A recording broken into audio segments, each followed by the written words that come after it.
કાળિયારાઈ પ્રાથમિક શાળાના 6 નવીન ઓરડાનું કામ 7 મહિનાથી બંધ. ધોરણ 1 થી 8ની શાળા તોડી નખાઈ, બાળકોના શિક્ષણ પર અસર.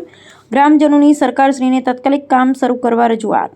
સ્થાનિક યુવાનોની રજૂઆત. સિંગવડ તાલુકાના મુનાવાણી ગામના રહેવાસી મેલડી સરકાર, નિરંજનભાઈ, ભાવિનભાઈ અને ડામોર સાગરભાઈ, મહેશભાઈ કાળિયારાઈ ગામના યુવા મિત્ર ગૌદ્યા યોગેશભાઈ, ભરતભાઈ સિંગવડ તાલુકાના કાળિયારાઈ ગામની પ્રાથમિક શાળામાં મંજૂર થયેલા 6 નવીન ઓરડાઓનું કામ ખાતમુહૂર્તના 7 મહિના બાદ પણ શરૂ ન થતાં ગ્રામજનોમાં ભારે રોષ જોવા મળી રહ્યો છે. તારીખ 15/10/2025ના રોજ દાહોદ જિલ્લાના સાંસદ શ્રી જસવંતસિંહ ભાભોરના હસ્તે કાળિયારાઈ ગ્રામ પંચાયતના સરપંચ શ્રી તથા ગ્રામ આગેવાનોની ઉપસ્થિતિમાં ₹78 લાખના ખર્ચે 6 નવીન ઓરડાનું ખાતમુહૂર્ત કરવામાં આવ્યું હતું. ગ્રામજનોના જણાવ્યા મુજબ ખાતમુહૂર્ત વખતે શાળાના ધોરણ 1 થી 8ના જૂના ઓરડાઓ તોડી નાખવામાં આવ્યા, પરંતુ ખાતમુહૂર્ત પછી આજ દિન સુધી નવા ઓરડાઓનું કામ શરૂ કરવામાં આવ્યું નથી, જેના કારણે ગામના 300થી વધુ બાળકોને ભારે હાલાકીનો સામનો કરવો પડી રહ્યો છે.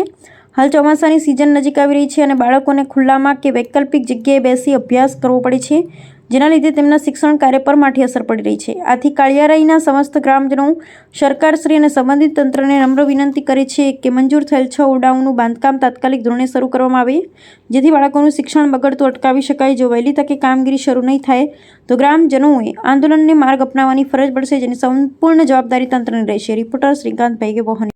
તાલુકાના કાળિયારાઈ ગામે 1 થી 8 ધોરણના વર્ગનું 15 ઓક્ટોબર 2025ના રોજ મુહૂર્ત કરવામાં આવેલું હતું.